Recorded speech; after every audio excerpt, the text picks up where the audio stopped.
C'est bon? Donc, on revient donc dans cette cinquième ou sixième séance relative à l'analyse financière. Donc, comme à l'accoutumée, on va rappeler ce qu'on avait fait jusqu'à maintenant pour bien évidemment pouvoir continuer ce qu'on va donc faire dans les prochaines séances. Donc, je vous rappelle qu'on a défini dans le chapitre introductif l'analyse et le diagnostic financier comme un ensemble d'outils ayant pour objectif de se prononcer sur la santé économique et financière d'une organisation. Santé économique et financière qui était, qu'on a apprécié, qu'on a essayé d'apprécier à travers trois éléments qui sont sa rentabilité, c'est-à-dire sa capacité à créer de la richesse, sa croissance, ses équilibres financiers et les risques encourus. Donc, et que, bien évidemment, ça c'est, on a dit, c'est le carré magique de la santé économique et financière.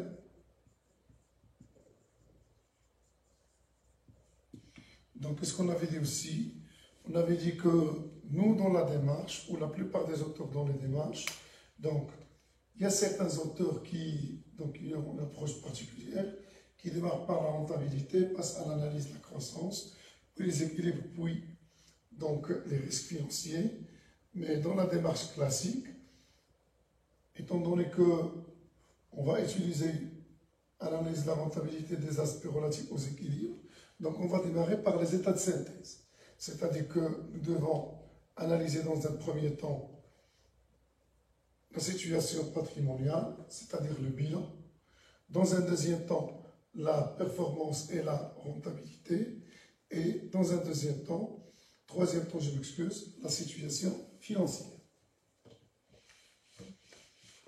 Et donc, on avait démarré par l'analyse du bilan.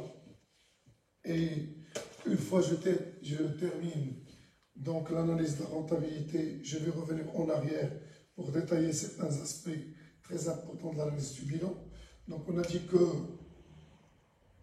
donc l'objectif du plan comptable marocain, c'était donc d'assurer une analyse économique et financière fiable et pertinente. Deux, trois éléments. Tout d'abord de la situation patrimoniale à travers le bilan. Par la suite, les résultats et les performances à travers deux états, à savoir le compte de produits et de charges et le tableau de formation des résultats qui constitue une première partie de l'état de solde de gestion et troisièmement de la situation financière à travers, bien évidemment, trois éléments. La CAF, la capacité d'autofinancement, le tableau de financement et les éthiques, c'est-à-dire les états d'information complémentaires. Rappelons aussi ce qu'on avait dit, c'est que donc, dès qu'on a le bilan et le CPC, donc on a toutes les informations donc, de l'entreprise, c'est-à-dire sa situation, ses produits et ses charges. Donc, ces trois états de synthèse, parce que ces deux états de synthèse, le tableau de formation du résultat et la CAF, c'est ce qu'on appelle l'état de solde de gestion. Donc, le troisième état de synthèse qui est l'état de solde de gestion, le quatrième qui est le tableau de financement, et le cinquième qui est l'éthique, donc ne constitue pas donc de nouvelles informations, mais ça constitue tout simplement une autre façon de présenter les informations contenues au bilan et au CPC, c'est-à-dire pour que l'information soit pertinente, quand on soulève des questions concernant certains aspects donc, de la santé économique et financière, il faut traiter l'information d'une autre manière. Donc jusqu'à maintenant, qu'est-ce qu'on a fait? Donc, dans la première séance, M. Saïd avait traité le bilan. Puis par la suite, moi j'ai traité le CPC. J'ai présenté le TFR avec les retraitements. Et on était en train d'analyser donc le contenu ou l'interprétation des masses dans le tableau de formation du résultat. C'est bon? Donc, je récapitule le lien entre ces éléments.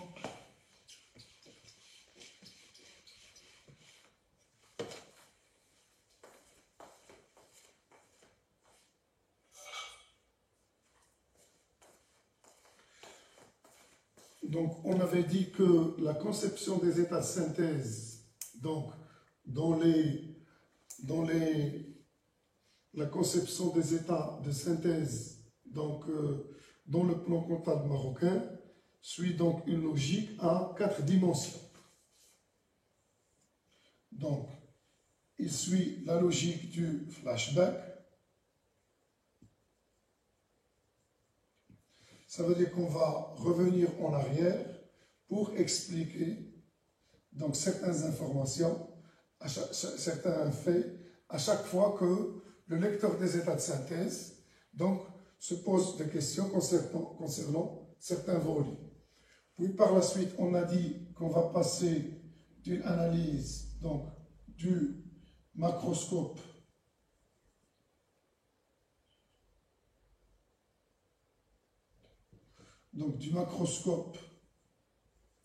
au microscope,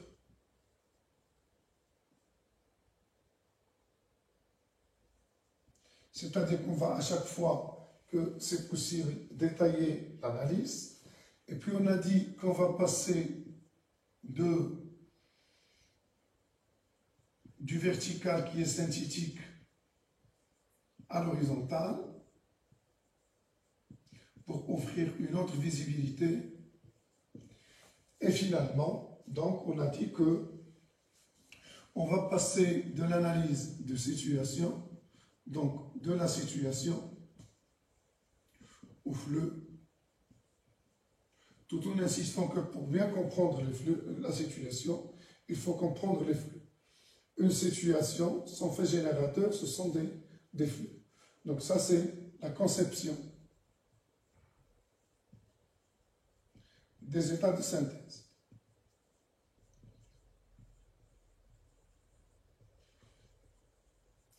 Je vous rappelle aussi que toutes ces informations sont respectées, donc sont obtenues en respectant donc un formalisme juridique et dans lequel on a retenu 7 principes.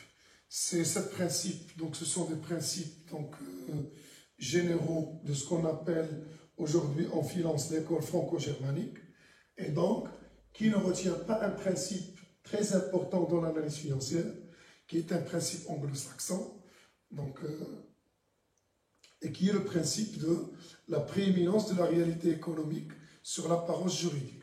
N'oublions pas que la comptabilité est tout d'abord un moyen de preuve entre l'entreprise et les pouvoirs publics, surtout l'administration fiscale en cas de contrôle et de vérification, et un moyen de preuve dans les litiges. Donc dans les litiges de l'entreprise avec ses différents partenaires sociaux, salariés, fournisseurs, clients. C'est bon? Très bien. Et que ce formalisme juridique impose donc un respect très rigoureux, faute de sanction, de non-régularité. Et que malheureusement, la non-régularité peut avoir des conséquences très fâcheuses sur donc, la situation financière de l'entreprise, étant donné que sa comptabilité peut être tenue contre elle aux tribunaux comme un moyen de preuve contre elle, mais elle n'a plus le droit d'utiliser cette comptabilité comme moyen de preuve. C'est bon. Donc, selon cette conception, comme on va le voir, donc, déjà dans le bilan, qui est un état daté de la situation patrimoniale, donc, et qui était un bilan fonctionnel. Donc, qu'est-ce qu'on veut dire par un bilan fonctionnel? C'est un bilan où les postes de passifs et d'actifs sont classés selon la fonction économique qu'ils assurent. Et donc, on avait dit ici qu'on a ici une synthèse, un compte qui s'appelle le résultat net. C'est bon? Donc, tous les comptes du bilan sont des comptes de situation à une date déterminée, c'est-à-dire, disons, au 31/12 de l'exercice 1. Par exemple, aujourd'hui, le dernier bilan établi, c'est le bilan de l'année 2019. Donc, qu'est-ce qu'on a dans ce bilan? On a bien évidemment tous les comptes de situation. C'est bon? Mais on a ici un compte donc, qui est une synthèse, donc une vue macroscopique sur le résultat. C'est le dernier niveau de résultat assuré par l'entreprise, à savoir le résultat net, c'est-à-dire le résultat après impôt. Bien évidemment, ici, ce qui est tout à fait logique pour quelqu'un qui est en train de lire le bilan, c'est de poser la question de savoir comment le résultat net a été obtenu. Et donc, on avait dit que pour répondre à cette question, le plan comptable a présenté le CPC. C'est quoi le CPC? C'est le compte de produits et de charges, donc, et qui est contrairement au CPC, au bilan, remarquez le retour en arrière, regroupe l'ensemble des produits et des charges ayant caractérisé l'activité de l'entreprise pendant une période appelée exercice comptable et qui est de 12 mois et qui, dans la plupart des cas, coïncide avec l'année civile. Donc, l'ensemble des flux de produits et de charges ayant caractérisé l'activité de l'entreprise donc pendant une année. Bien évidemment, au niveau de la codification, ici on utilise le 1, 2, 3, 4 et 5. Il nous reste ici 3 codes, le 6, le 7 et le 8. Le 6, c'est les produits. Le 7, je m'excuse, le 6, ce sont les charges. Le 7, ce sont des produits. Et le 8, c'est le résultat. Bien évidemment, le résultat, c'est la différence entre des produits et des charges. On parle d'un résultat, d'un déficit, d'un bénéfice, je m'excuse, ou d'un bénéfice lorsque le résultat est positif, et on parle d'un déficit lorsqu'il est négatif, c'est-à-dire lorsque les produits sont supérieurs aux charges. Ainsi, on va obtenir, donc, et les produits et les charges sont classés en fonction de leur nature en 3 éléments: l'exploitation, le financier et le non-couvrant. Ainsi, on avait dit qu'on va dégager 3 niveaux: 81, résultats d'exploitation; 83, résultats financiers; et puis, bien évidemment, on a dit que les autres résultats, à savoir le résultat courant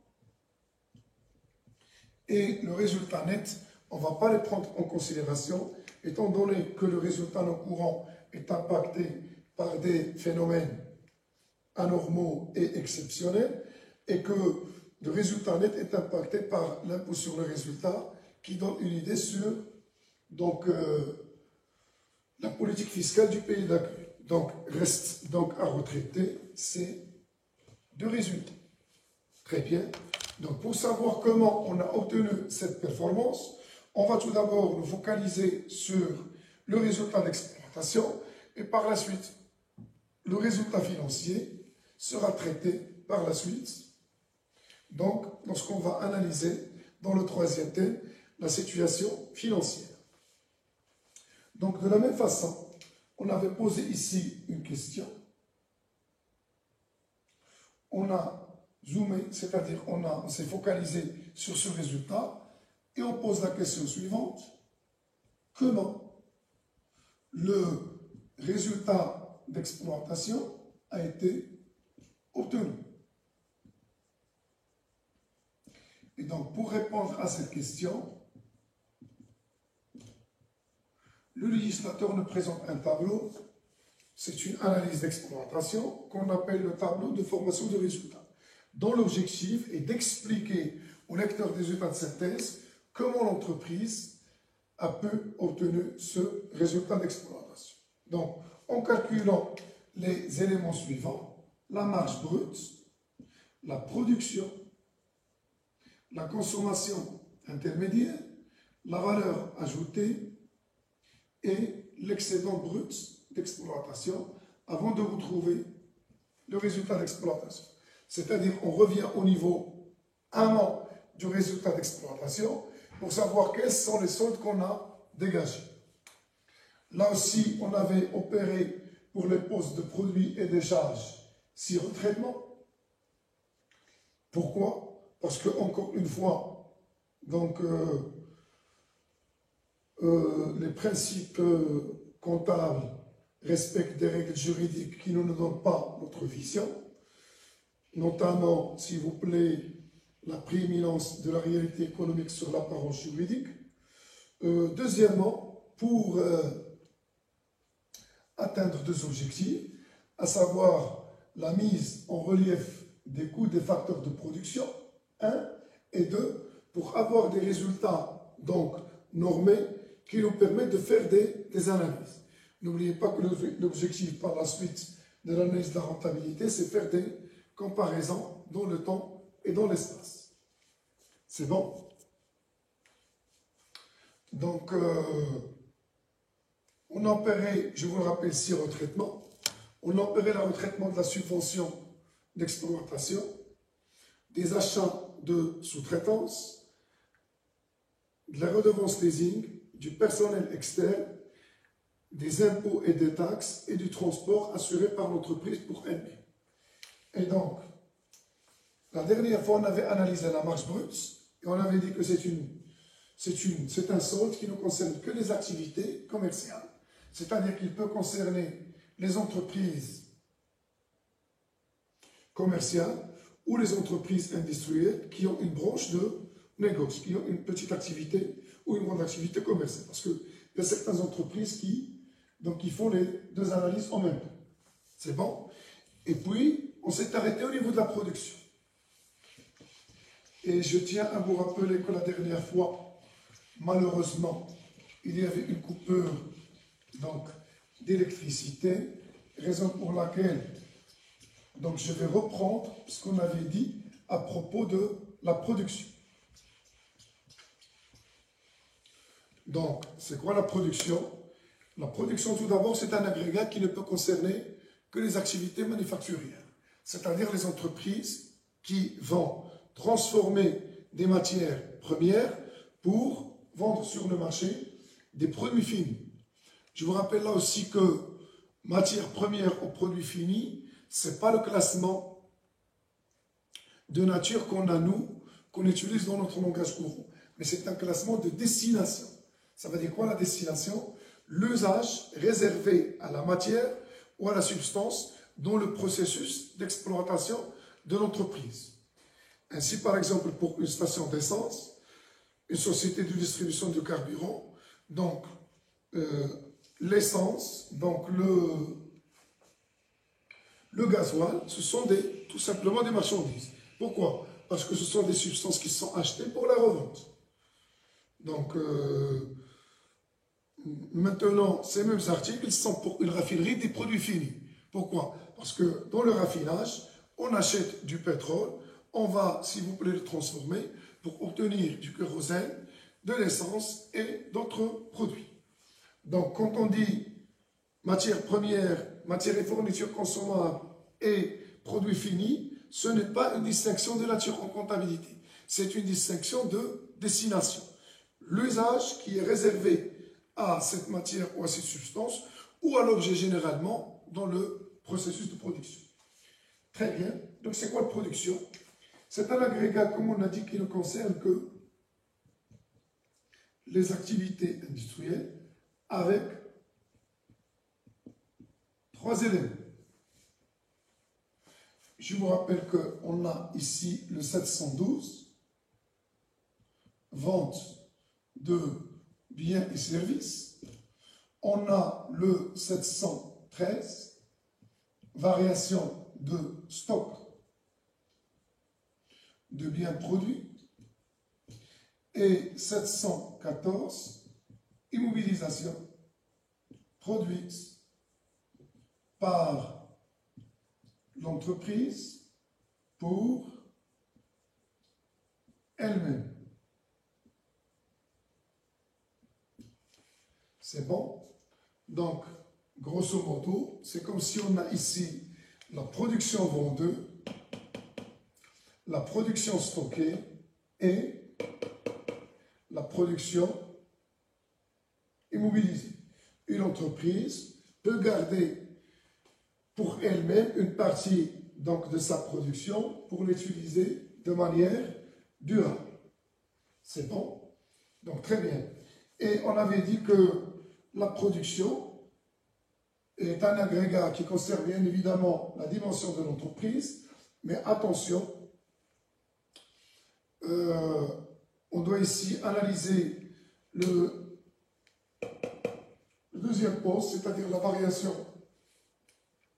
des stocks de biens produits, pour une raison très importante, pour savoir est-ce que lorsque ce stock, c'est-à-dire la production stockée, augmente, est-ce que c'est plutôt une politique donc, volontaire de l'entreprise, parce que comme on l'avait déjà dit, si vous vous rappelez, une entreprise, surtout lorsque le bien produit donc, connaît des oscillations, c'est-à-dire son prix est volatile, il peut donc penser à le stocker pour profiter de l'augmentation des prix. C'est bon? Ou bien, si ce n'est pas le cas, donc le poste, malheureusement, variation de stock de produits finis, quand il augmente, peut signifier tout simplement que ça exprime une démévente ou tout simplement une crise. Vous pouvez facilement imaginer aujourd'hui que suite à la crise actuelle du Covid-19, donc les entreprises pétrolières vont avoir des stocks qui sont très élevés et que le coût de stockage, bien évidemment, donc, est aussi très élevé, raison pour laquelle, bien évidemment, on a eu donc, un phénomène très rare, voire même exceptionnel, c'est la vente de certains contrats à terme du pétrole de manière négative. Donc il faut faire attention quand on analyse cet élément. Maintenant, l'agrégat de production pose un petit problème. Pourquoi? Parce qu'il regroupe des éléments qui sont hétérogènes. Vous allez me dire, pourquoi on a pu regrouper ces éléments? On a pu regrouper ces éléments étant donné qu'ils sont exprimés selon la même unité. Donc l'unité monétaire qui est chez nous le dira. Mais pourquoi ça regroupe des éléments hétérogènes? Je vous explique. On avait vu la dernière fois comment se composent les coûts dans une entreprise industrielle, voire même commerciale, quand on a traité la marge brute. Et on a dit que dans ce cas, il faut faire des distinctions entre le résultat et la marge. Et qu'est-ce qu'on a vu ici? On a vu que dans l'entreprise industrielle, il y avait tout d'abord le coût d'achat. Remarquez, on a coût d'achat de matières et fournitures consommées. On a le coût de fabrication.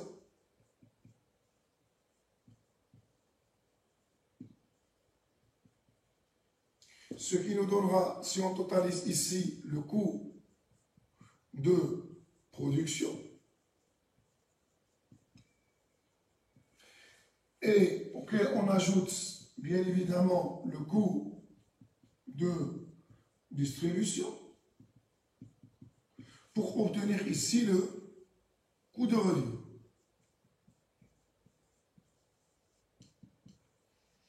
Et dans les activités bien évidemment rentables, qu'est-ce qui se passe? Ce schéma, donc tout ça, c'est le prix de vente.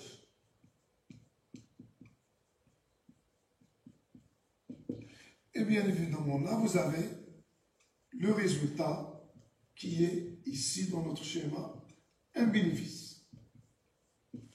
Très bien. Quel est maintenant le problème?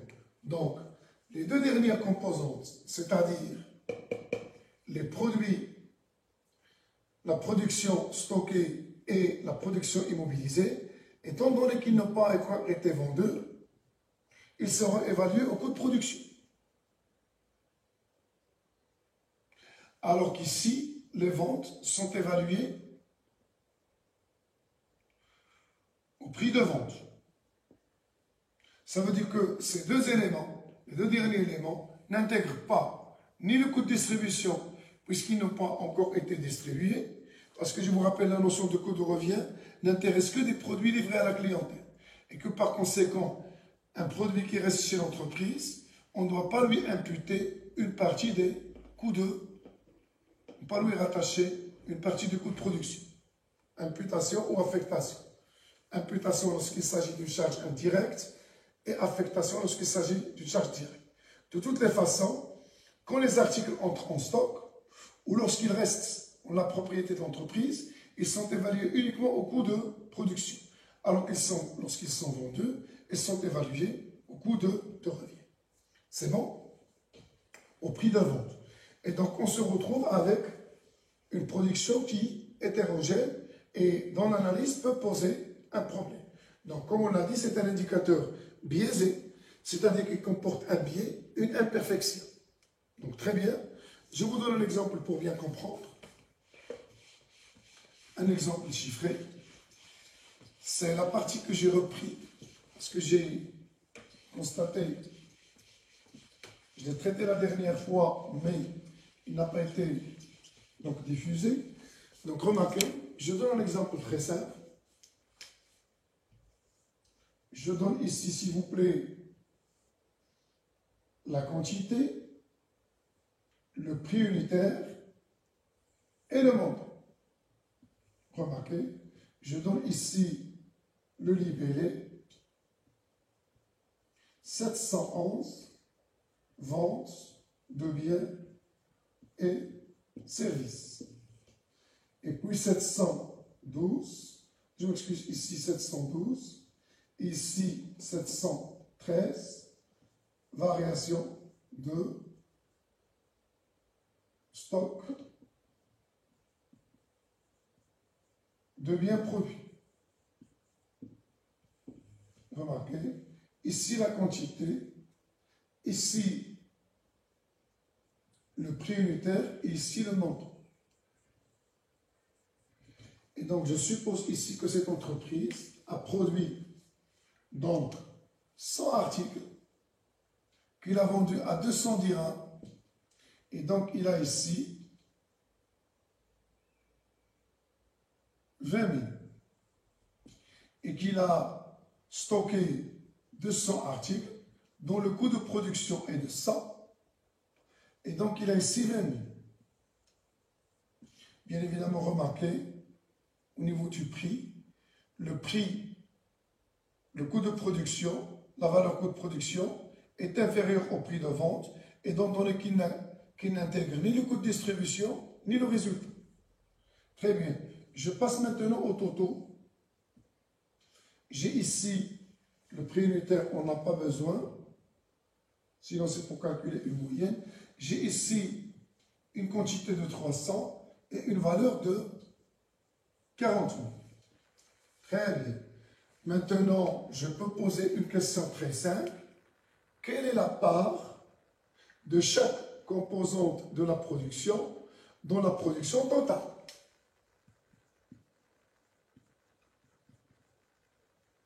Remarquez, au niveau du CPC, j'aurai une production de 40 000. Très bien. Maintenant, si je raisonne valeur, donc, quel est quote-part? Quote-part des ventes de biens et services. Donc, si je raisonne valeur, qu'est-ce que je vais faire?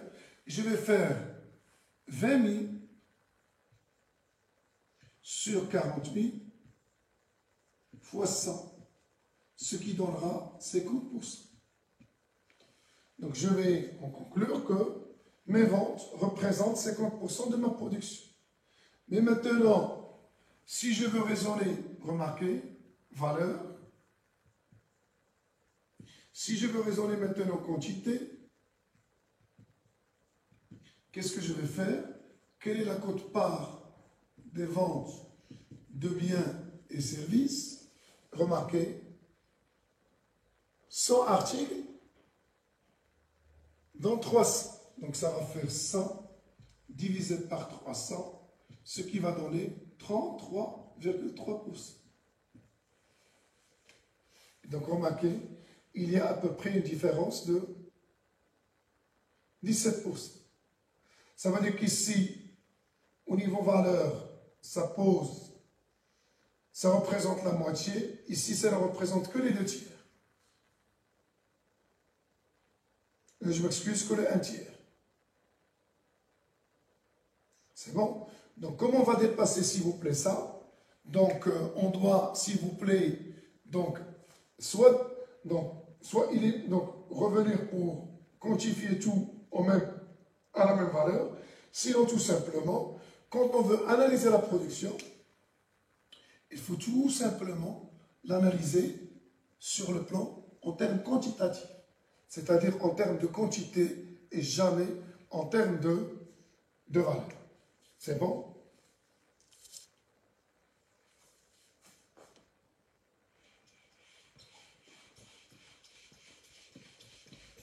Donc ainsi, on a terminé donc le calcul du deuxième agrégat qui s'appelle la production. Maintenant, on va passer à la valeur ajoutée.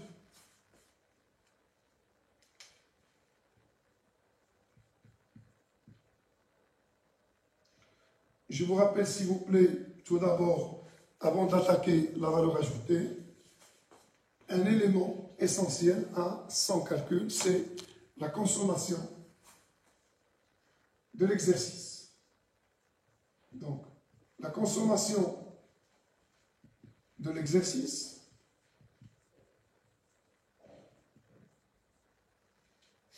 qu'on appelle parfois CE et qu'on peut appeler aussi parfois consommation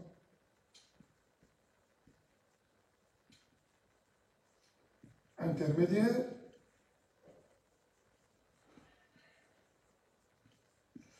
voire parfois consommation en provenance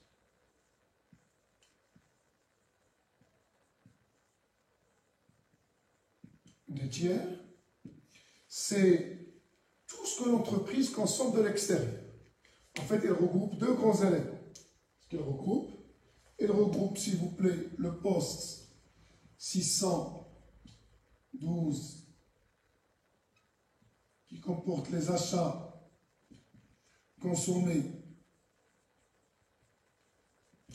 de matières et fournitures, c'est-à-dire la consommation de matières premières, de matières et fournitures consommables, et aussi la consommation d'emballage. Je vous rappelle la distinction. Matière première, c'est tout ce que l'entreprise transforme et qu'on retrouve dans le produit fini. Exemple, ce plastique.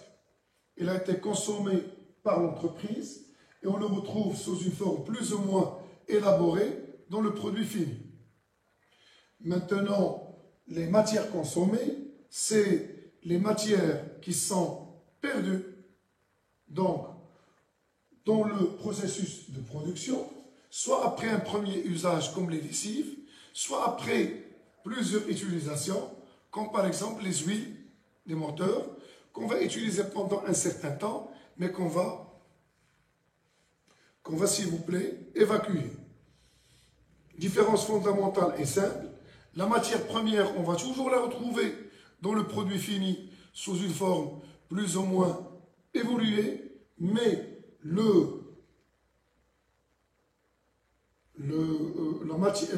les matières et les fournitures consommables ne vont jamais apparaître dans le produit fini. Autrement dit, ils vont disparaître, ils seront consommés dans le processus.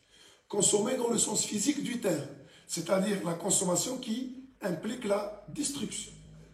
Très bien. Bien évidemment, qu'est-ce qu'on a ici? On a aussi le 613, 614, ce qu'on appelle les autres charges externes. Si vous l'avez compris, c'est le seul poste au CPC où on a réservé deux codes, le 613 et le 614. Pourquoi? Parce qu'aujourd'hui, la plupart des entreprises sont donc ouvertes au marché, c'est-à-dire qu'ils consomment beaucoup de leur marché. Ici, c'est les fournisseurs de matières, et ici, ce sont les prestataires de services. Transport, services bancaires, honoraires, électricité, les postes, je m'excuse là, les frais postaux. Donc, remarquez, c'est très détaillé. Donc, redevance leasing, tout ce qui peut provenir de l'extérieur. C'est bon. Donc, bien évidemment, une entreprise va consommer ces éléments, il va les transformer, et bien évidemment, il va vendre un bien produit. Et donc, sa valeur ajoutée, ou la richesse qu'il va créer, c'est la différence entre sa production, mesurée par le prix de vente, et sa consommation intermédiaire. Donc, je reprends le schéma, c'est très simple.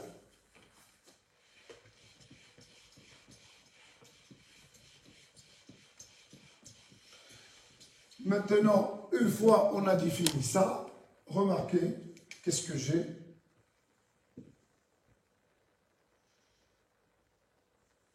On va bien évidemment ajouter la marge brute. C'est le solde qu'on a déjà dégagé en haut.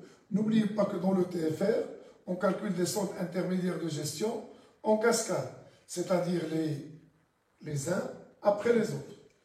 Donc, qu'est-ce qu'on aura ici? Ça, tout le cercle, il représente notre production. C'est bon? Donc ici, on aura notre consommation intermédiaire et là, on aura notre valeur ajoutée. C'est bon? Donc, première remarque, ce qu'on avait dit déjà la dernière fois, tout ce qui est comptabilisé avec la consommation intermédiaire est exclu de la valeur ajoutée.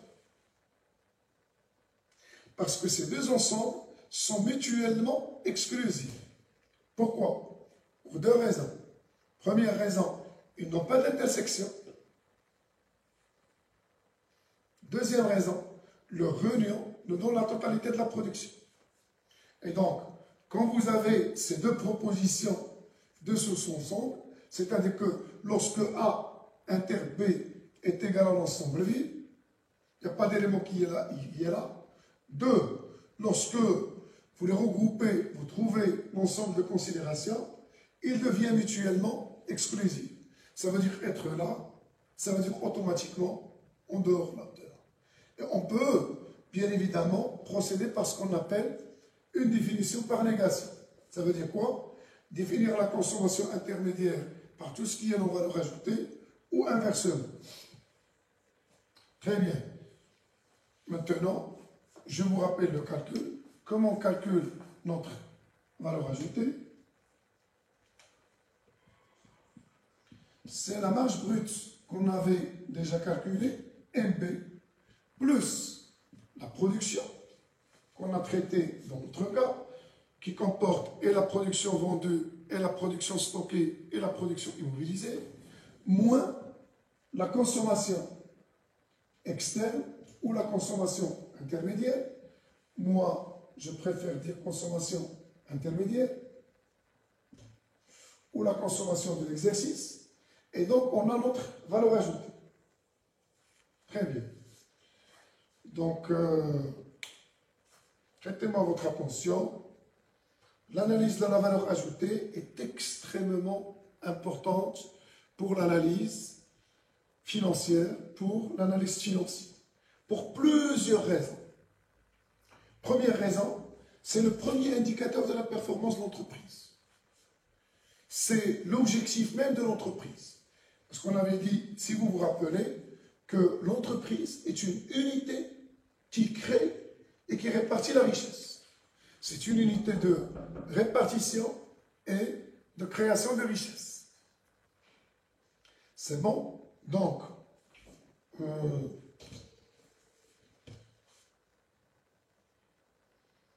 une entreprise qui ne crée pas de valeur ajoutée, donc une entreprise qui n'est pas, bien évidemment, rentable. Et donc, deuxièmement, parce que l'analyse de son mode de répartition va nous donner une idée sur plusieurs aspects.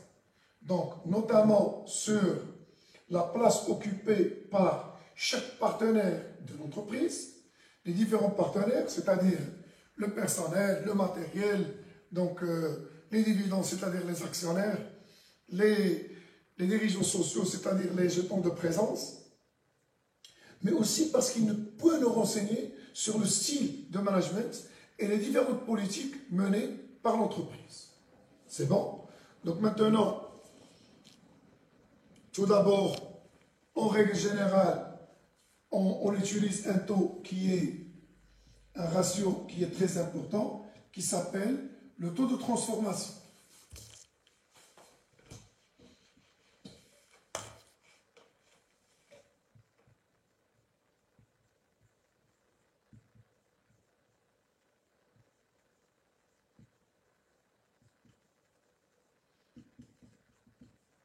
Valeur ajoutée, surproduction.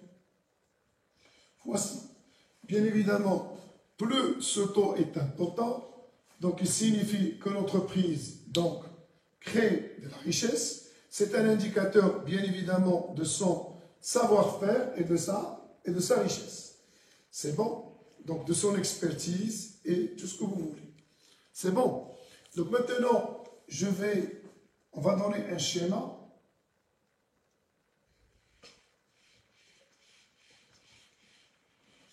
Rappelons que les seuls partenaires qui y ont déjà été rémunérés et qui ne seront pas rémunérés lors de la répartition de la valeur ajoutée, ce sont les fournisseurs. Parce qu'à ce niveau, qu'est-ce qu'on a retranché? Remarquez, on a retranché les 611, c'est-à-dire les achats revendus de marchandises. On a retranché le 612, c'est-à-dire les achats consommés de matières et fournitures. Et on a retranché les 613, 614. Autres charges externes. Ça veut dire que le prix de vente, qui est la valeur que le marché ou que les consommateurs ou le client attribuent au prix de l'entreprise, donc comporte plusieurs éléments et que ces éléments, ces partenaires sont déjà rémunérés. De quel partenaire s'agit-il? Il s'agit ici des fournisseurs de marchandises, matières premières, disons des fournisseurs, matières premières, matières et fournitures et emballage. Ici, il s'agit de qui? Des prestataires de services.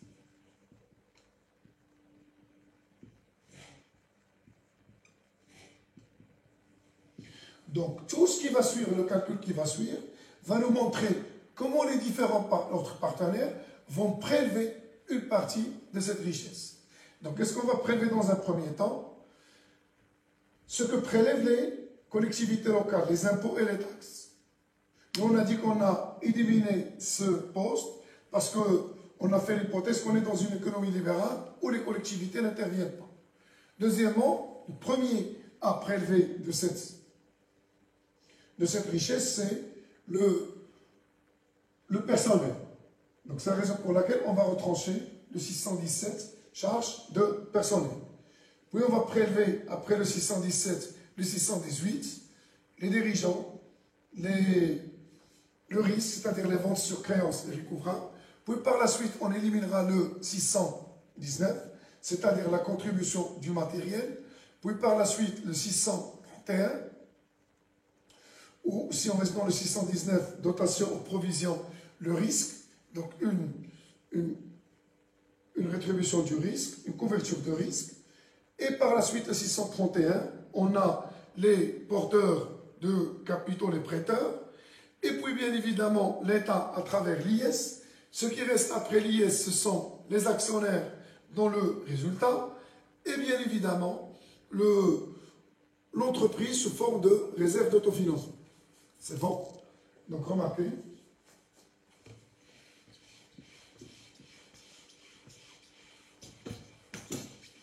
Je vais donc schématiser. J'ai oublié de vous dire que la valeur ajoutée constitue au niveau national la richesse créée par la nation. Ça veut dire qu'on calcule, parmi les formes de calcul de la production, donc du produit intérieur brut, le PIB, c'est la somme des valeurs ajoutées sectorielles. C'est bon? Donc remarquez, je vais tracer un cercle.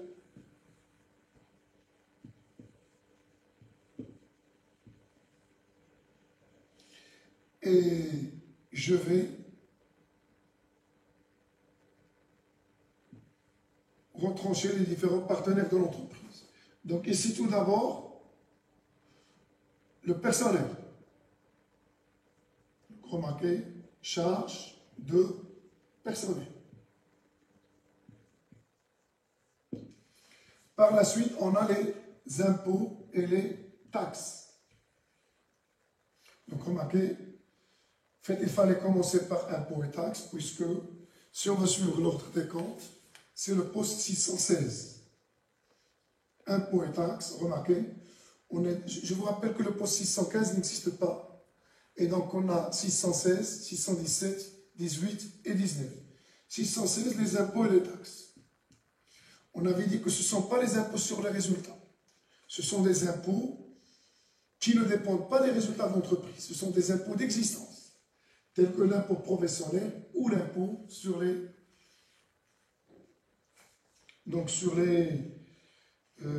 la taxe sur les services communaux. Puis il y a ici les charges de personnel.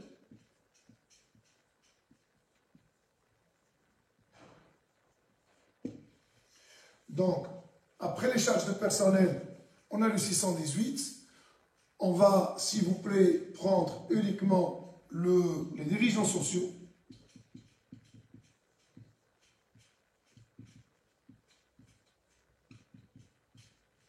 Puisqu'ils vont prélever les jetons de présence. Il y a aussi les pertes sur créances irrécouvrables. Je vais dire une rémunération, une couverture du risque client. Après le 616, on a le 619. Et donc on a, ici, puisque j'ai raisonné, quand il faut continuer avec la nomenclature des comptes, ici les jetons de présence.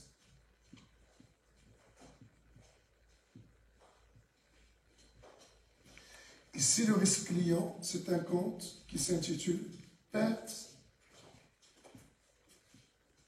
sur créance irrécouvrable.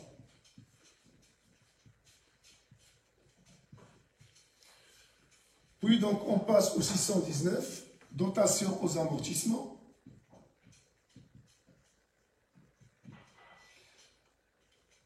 Bien évidemment, je pense aussi dotation aux provisions, charge d'intérêt,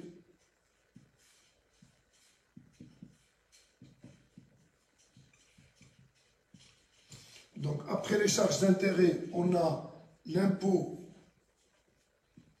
sur les résultats. Et quand on a le résultat net, on a les dividendes. Et bien évidemment, à la fin, vous avez les réserves. Et si vous le voyez, chacune de ces rémunérations, donc, rétribue un partenaire de l'entreprise. Et donc, quand on analyse la part de chaque partenaire, on peut savoir deux choses. Les rapports de force entre les éléments, par exemple, dividendes sur valeur ajoutée, comparé à charge de personnel sur valeur ajoutée. On peut aussi avoir une idée sur donc, l'état d'avancement technologique d'une entreprise en comparant dotations amortissement sur valeur ajoutée. Une entreprise donc fortement avancée, qui a d'investissement de productivité, aura ce ratio plus élevé que charge de personnel.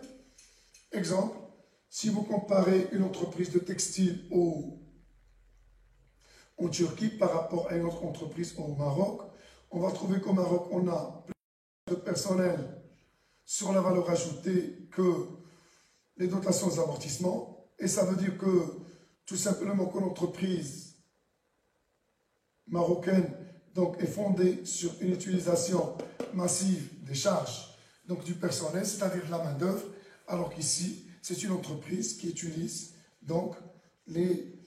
qui est fortement mécanisée, avancée technologique. Dans une analyse comparative, si vous comparez charges de personnel sur valeur ajoutée dans le même secteur entre une entreprise marocaine et une entreprise allemande, vous pouvez savoir qu'ici les charges de personnel sont beaucoup plus faibles et ça exprime bien évidemment les rapports sociaux dominants. Donc maintenant, chaque acteur, je vais le mentionner ici, remarquez, collectivité locale, charge de personnel, c'est le personnel, jetons de présence, ce sont les dirigeants sociaux,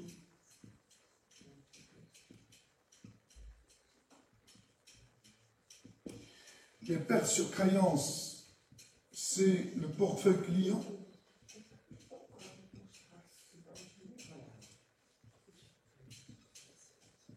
On peut ajouter les pertes des opérations communes, mais c'est pour analyser la politique de croissance de l'entreprise. Ici, bien évidemment, le matériel de production. Ici, bien évidemment, le risque, en général, les provisions. Les charges d'intérêt, ce sont les prêteurs.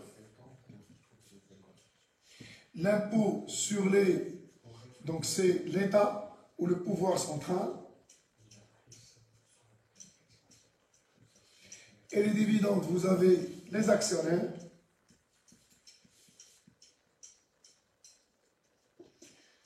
Les réserves, bien évidemment, la partie qui reste à l'entreprise et qui finance la croissance de l'entreprise elle-même. C'est bon? Donc voilà en quoi la répartition de la valeur ajoutée est extrêmement importante. Donc, grosso modo, la valeur ajoutée est un indicateur très important pour plusieurs raisons. Un, parce qu'il nous donne une idée sur la richesse de l'entreprise. Et deux, parce qu'il permet d'analyser comment l'entreprise répartit la richesse qu'elle crée, les rapports de force dominants, et il permet de faire d'autres analyses. Et sur le plan macroéconomique, c'est un indicateur très important dans la mesure où la somme des valeurs ajoutées sectorielles nous donne ce qu'on appelle le PIB, le produit intérieur brut. Donc je pense que notre séance d'aujourd'hui touche à sa fin. Et donc, on attaquera la semaine prochaine, donc, l'excédent brut d'exploitation et le résultat d'exploitation. Donc, d'ici là, je vous souhaite bon courage. Donc, prenez votre sécurité pour le confinement. Merci.